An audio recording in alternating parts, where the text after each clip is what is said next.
Hello, good evening, good morning, good afternoon. I am Lakeisha Michelle, and this is my blog, MakeMyHairFabulous.com. I just wanted to chat a little bit about natural hair because I've been having a lot of natural hair clients, and they've come and asked me the same questions over and over. I mean, for the past couple days. So the major problem that I see is dryness. Their hair is extremely dry.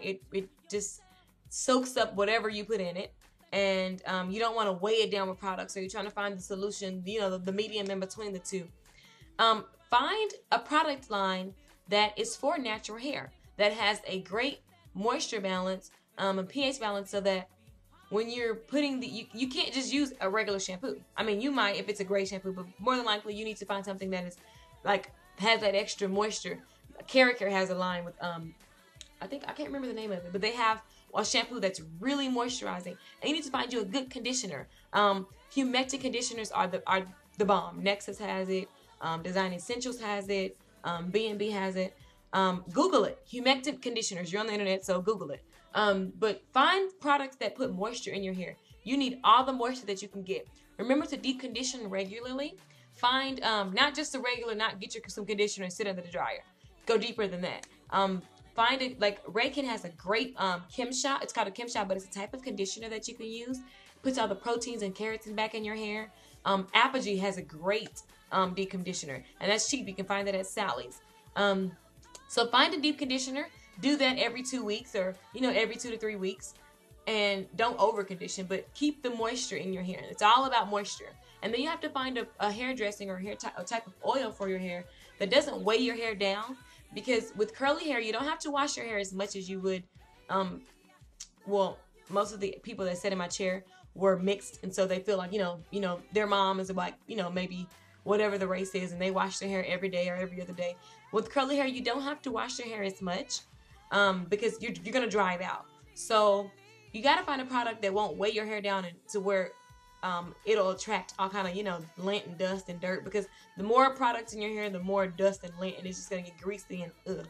So be aware of that. Also, clip your ends. Keep your ends trimmed. Every 4 to 6 weeks, trim your ends. I noticed with every single client that sat in my chair for the past 2 days that had natural hair, their ends were ridiculous. Like, they feel like because they normally wear their hair curly, they either they forget about trimming their ends, or they feel like, well, hey, my hair is, it's curly, it's natural. No, honey, you still need your ends trimmed, because when you try and straighten it, when I straightened it, I mean, it was just like all frizzy. And when you try to curl your hair and it doesn't curl, people, that's because your ends need to be trimmed. So take note of that. That's very important. When your ends aren't trimmed, it's gonna split. It's gonna split right at the hair shop and break off. So just be aware of that. So just to recap, I just wanted to put that out there. When you have natural hair, you need to get products that are intense with moisture.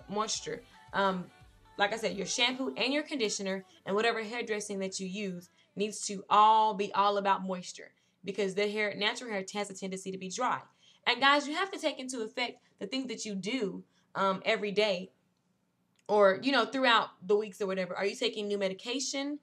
Is it hereditary for your hair to be thin or fine? Or as people get older, watch your grandmothers, your mothers, and the people around you, and notice the tendencies. Because if you can't figure out why your hair is breaking or shedding or thinning, maybe if you just got through being pregnant. I mean, sometimes when you're pregnant, I know one of my clients, her hair thinned out on the sides a lot. You have to take all these things into consideration, and then you have to work around them and work with them. Don't work against it. So if your hair's falling out because of this, don't use a product over here that's just helping this, you know what I'm saying? So you have to take into consideration your lifestyle and things that you're doing that could possibly affect your hair. Once again, biotin pills are a lifesaver. I have so many of my clients taking them, and all I've never heard one bad thing. All I've seen is hair growth and nail growth. So those really work. So get a good shampoo and conditioner that is full of moisture, as well as your hair dressing or your oil or whatever product you use when you're styling. Don't weigh your hair down too much, because it's going to make it dirty quicker. And stick to a regimen. Same thing as if you have a relaxer. Get on a regimen and stick to it. And deep condition regularly. Keep your ends trimmed, and you should see some type of pattern starting. Your hair is, like I say all the time, it's trainable. Once you get it on a routine that full of products that actually are good for your hair. It's just it's like a dog. It's gonna do what you say. So just remember to get a good regimen, get good products, keep your ends trimmed, deep condition regularly, and you should be cool. So hope that helped you guys. Or just kind of like went, oh, okay, that's what I need to do. So many clients didn't even know. They're just like, well, I'm trying this and I'm trying that. One of my clients told me she was trying a product. She's like a guinea pig and she's been trying all this different stuff. And she was trying something for so long that it made her hair extremely thin. And so now we're in the process of growing her hair and thickening it back up and, getting on a regimen. But I mean, you have to be careful, guys, of things that you try out. There's nothing wrong with trying products. You have to try or else you're not going to be able to find out what the results are. But you don't want to just like stick on something. If you don't see results, quit using it, find something else. Don't just try something and just because someone says it works and then you don't see any results. You have to know what works for you. So anyway, I'm going to stop blabbing. I just want to talk about that for a quick second for all my natural hair clients. And I hope you guys have a fabulous evening, morning, afternoon, whatever it is. And I'll get back with you. Ciao.